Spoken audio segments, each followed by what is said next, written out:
Hey there, and welcome. Today, we're going to dive into the hidden world of heat and temperature. We're going to explore the fundamental rules that decide why things feel hot or cold, how heat actually travels, and how it literally shapes the world around us. So, let's jump right in. It all starts with a simple question you've probably asked yourself. Imagine you reach for two spoons, both just sitting there in the same room. The metal one feels, well, shockingly cold, right? But the wooden one just feels normal. Why is that? By the end of this, you'll know the answer, and it all starts with understanding two very common words.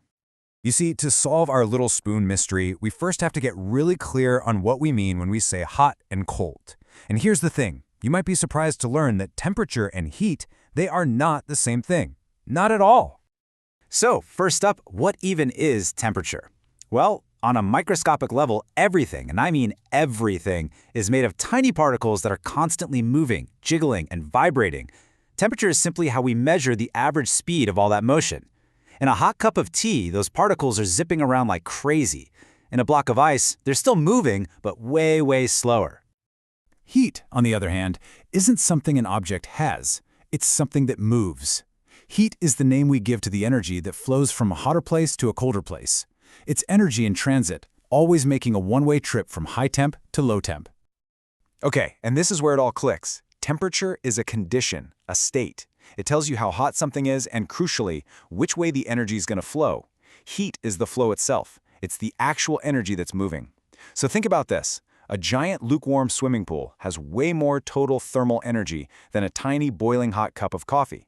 But it's the coffee that has the higher temperature, so heat will flow out of it much faster. All right, so we know heat is energy on the move. But what happens when that energy actually gets somewhere? Well, it can have some seriously dramatic, you can see it with your own eyes effects. It can make things bigger, and it can even completely transform them. So as those particles get more energy, they start vibrating faster and faster.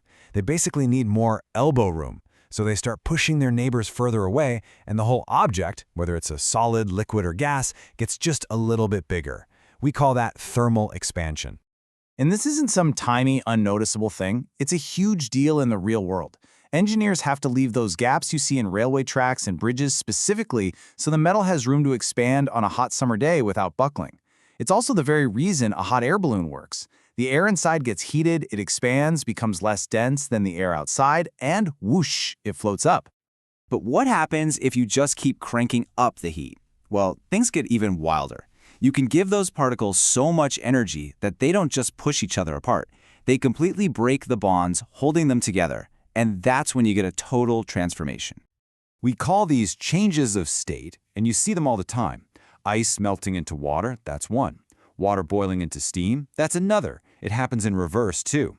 And, our own bodies are experts at this. When we sweat, the liquid on our skin turns into a gas. It evaporates. And to do that, it has to pull heat energy away from our body.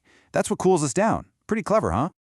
And okay, get this. This is one of my favorite science facts. While a block of ice is melting, its temperature is stuck, locked, at exactly 0 degrees Celsius. All the extra heat you're adding isn't making the particles move faster. Instead, 100% of that energy is being used to just break the crystal structure apart. It's like hidden energy, and it's called latent heat. All right, we're getting so close to solving our spoon mystery. We know that heat flows from hot to cold. But how? How does it make that journey?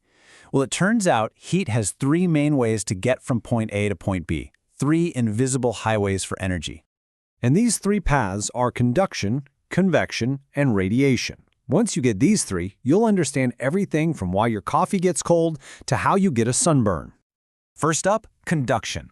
This is basically heat transfer by direct touch. Think of it like a chain reaction, or a line of dominoes. The hot, fast vibrating particles at one end bump into their slower neighbors, which then bump into their neighbors, passing the energy right down the line. It's exactly why the handle of a metal pan gets hot even though it's not directly in the flame. Next up, convection. This one happens in stuff that can flow, like liquids and gases. When you boil a pot of water, the water at the very bottom gets hot first. It expands, gets less dense, and rises to the top. Meanwhile, the cooler, denser water from the top sinks down to take its place, gets heated, and rises too. You get this constant, rolling, circulating current that heats up the whole pot. And finally, we have radiation. Now this is the weird one. It's pure energy, traveling as electromagnetic waves. And it doesn't need anything to travel through. No particles, no air, nothing. It's how the incredible heat from the sun makes it all the way to Earth through the total vacuum of space. It's also that warmth you feel on your face when you stand near a nice campfire. So, let's go all the way back to our spoons. Here's the secret. They are both the exact same temperature, but your hand is warmer than the room. So when you touch the metal spoon, which is an excellent conductor, it immediately starts pulling heat energy away from your hand, very, very fast. Your nerves feel this rapid loss of heat and tell your brain, whoa, this is cold. The wooden spoon, on the other hand, is a poor conductor. It's an insulator. It can't pull heat away from you very quickly at all, so it just feels like room temperature. And there you have it, mystery solved. So once you know these rules, you can start to control heat. And honestly, a huge amount of our technology is built around doing just that, either speeding up the flow of heat, slowing it down, or stopping it completely. Just take a look at a few examples. A thermos flask is just a masterpiece of thermal engineering. It has a vacuum between its walls to stop conduction and convection, and it's got shiny mirrored surfaces inside to reflect heat radiation. And think about a wool sweater. It doesn't magically make heat. It's just really, really good at trapping tiny pockets of air, and air is a terrible conductor, so it just keeps your own body heat from escaping. And you know, maybe the most incredible thermal control system of all is us. Our bodies work around the clock, using evaporation by sweating to cool down or shivering to generate heat, all to keep our internal temperature at a very steady 37 degrees Celsius or 98.6 Fahrenheit. So let's do a quick recap. We figured out that temperature is just how fast particles are moving, while heat is the transfer of that energy. We saw how that energy transfer can make things expand or even completely change their state.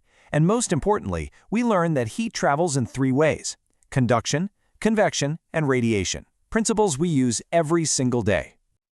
You know, when this stuff really sinks in, it's kind of like you've unlocked a new way of seeing the world. You start to understand why the cool sea breeze kicks in on a hot afternoon, or why a puffy down jacket is so warm, or why you wear light-colored clothes in the summer. It's this invisible physics that is constantly shaping our world. So the next time you grab a cold drink or feel the sun on your face, just take a second to think about that incredible, constant dance of energy.